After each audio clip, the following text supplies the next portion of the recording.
Lionel മെസ്സിയുടെ പേരിലുള്ള തട്ടിപ്പുകളിൽ ആൻഡോ അഗസ്റ്റിന് കുരുക്കുമുറുകുന്നു. 2023-25 കാലത്തെ പണമിടപാടുകളിൽ അവ്യക്തത.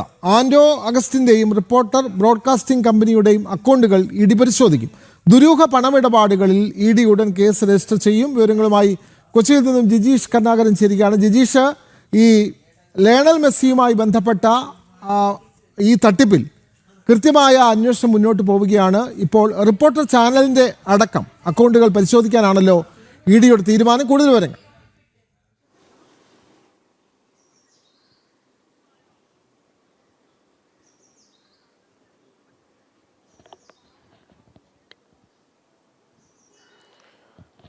വിനോദ്, ഒരേ സമയം ആൻഡോ അഗസ്റ്റിനും ഒപ്പം തന്നെ റിപ്പോർട്ടർ ബ്രോഡ്കാസ്റ്റിംഗ് കമ്പനിക്കും കൂടുതൽ കുരുക്കിലേക്ക് നീങ്ങുന്ന വിവരങ്ങൾ, അതുമായി ബന്ധപ്പെട്ട രേഖകളെല്ലാം തന്നെയാണ് പുറത്തു വരുന്നത്. മാത്രമല്ല, കൂടുതൽ അന്വേഷണ ഏജൻസികൾ ഇതിന്റെ ഭാഗമാകുന്നു.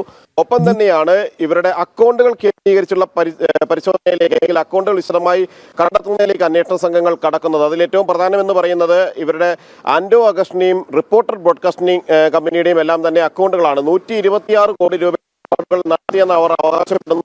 എന്നാൽ അതിനിടെ നടന്നിട്ടുള്ള സാമ്പത്തിക ഇടപാടുകൾ, അതിൽ ഈ ഒരു അർജന്റീന ടീമിനെ സൗഹൃദ മത്സരത്തിനായി എത്തിച്ചതുമായി ബന്ധപ്പെട്ടും മെസ്സിയെ കളിപ്പിക്കുന്നതുമായി ബന്ധപ്പെട്ടും എല്ലാം തന്നെ എത്ര രൂപയുടെ ഇടപാടുകളാണ് നടന്നതെന്ന് കണ്ടെത്തണം. 2023 ആദ്യം ഇങ്ങനെ ഒരു ആശയം അല്ലെങ്കിൽ അതുമായി ബന്ധപ്പെട്ട കാര്യങ്ങളെല്ലാം തന്നെ പുറത്തേക്ക് വരുന്നതും പിന്നീട് ഈ ആളുകളെല്ലാം ഇതിന്റെ ഭാഗഭാക്കായി മാറുകയും ചെയ്യുന്നത്. അതുകൊണ്ട് തന്നെ 2023 മുതൽ 2025 ഡിസംബർ വരെയുള്ള സാമ്പത്തിക ഇടപാടുകളാണ് പ്രധാനമായും അന്വേഷണ സംഘം പരിശോധിക്കുന്നത്. ഈ ഒരു കാലയളവിൽ എവിടേക്കെല്ലാമാണ് ആൻഡോ അഗസ്റ്റിനിൽ നിന്ന് പണം കൈമാറിയിട്ടുള്ളത്, എവിടേക്കെല്ലാമാണ് റിപ്പോർട്ടർ ബ്രോഡ്കാസ്റ്റിംഗ് കമ്പനിയിൽ നിന്ന് പണം കൈമാറിയിട്ടുള്ളത്, തിരികെ എവിടെ നിന്നെല്ലാം പണം എത്തി, കാരണം സ്പോൺസർമാർ പണം നൽകിയോ എന്നതടക്കമുള്ള കാര്യങ്ങൾ കണ്ടെത്തേണ്ടതുണ്ട്. നിലവിൽ സഹ സ്പോൺസർമാർ ആരും മുന്നോട്ട് വന്നിട്ടില്ല, തങ്ങൾക്ക് പണം നഷ്ടപ്പെട്ടു എന്ന് പറഞ്ഞ്.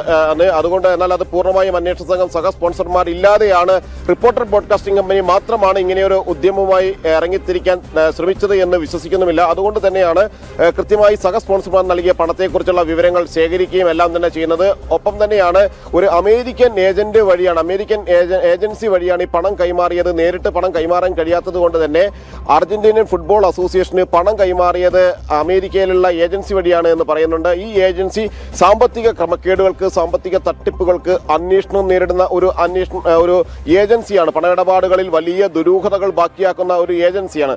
അതുകൊണ്ട് തന്നെ ഈ ഏജൻസിയെ കേന്ദ്രീകരിച്ചുകൂടി അന്വേഷണങ്ങൾ നടക്കുന്നുണ്ട്. ഫെമ പ്രകാരം കേസെടുത്ത് അന്വേഷണം മുന്നോട്ട് പോകുമ്പോൾ എൻഫോഴ്സ്മെന്റ് ഡയറക്ടറേറ്റിന്റെ അന്വേഷണം അതിൽ കേന്ദ്രീകരിച്ചായിരിക്കും പ്രധാനമായും ഉണ്ടാവുക. ഒപ്പം തന്നെയാണ് GSTയുടെ സംസ്ഥാന ഇന്റലിജൻസ് കാര്യമായ ഒരു അന്വേഷണവും ഇതുമായി ബന്ധപ്പെട്ടുകൊണ്ട് തുടർച്ചയായി നടത്തിയിരുന്നില്ല. 2015 പലതവണ ആൻഡോ അഗസ്റ്റിനെ വിളിപ്പിച്ചിട്ട് പോലും തുടർ നടപടികളിലേക്ക് കടന്നിരുന്നില്ല. ഈ ഒരു പശ്ചാത്തലത്തിൽ സെൻട്രൽ GST കൂടി അന്വേഷണത്തിന്റെ കേന്ദ്രത്തിലേക്ക് വരുന്നു. അതുകൊണ്ട് തന്നെ അവരുടെ അന്വേഷണം എന്ന് പറയുന്നതും ഈ ദുരൂഹ സാമ്പത്തിക ഇടപാടുകൾ, വിദേശത്തേക്ക് നടത്തിയ പണമിടപാടുകൾ, അതിൽ വലിയ പശ്ചാത്തലമുള്ള അല്ലെങ്കിൽ മെസ്സിയുടെ പേരിലുള്ള തട്ടിപ്പിൽ കേരളത്തിലെ ഒരു പ്രമുഖ വാർത്താ ചാനൽ തന്നെ അതിന് മറയായി എന്നുള്ളതാണ്. എന്തായാലും റിപ്പോർട്ടർ ചാനലിൻ്റെതടക്കം കൃത്യമായ അവരുടെ പണമിടപാടുകൾ കൂടി ഇഡി അന്വേഷിക്കാൻ പോകുന്നു. അഗസ്റ്റിൻ സഹോദരങ്ങൾക്ക് കുരുക്കുമുറുകുന്നു എന്നുള്ള വിവരമാണ് ജിജീഷ് കരുണാകരൻ പങ്കുവെക്കുന്നത്.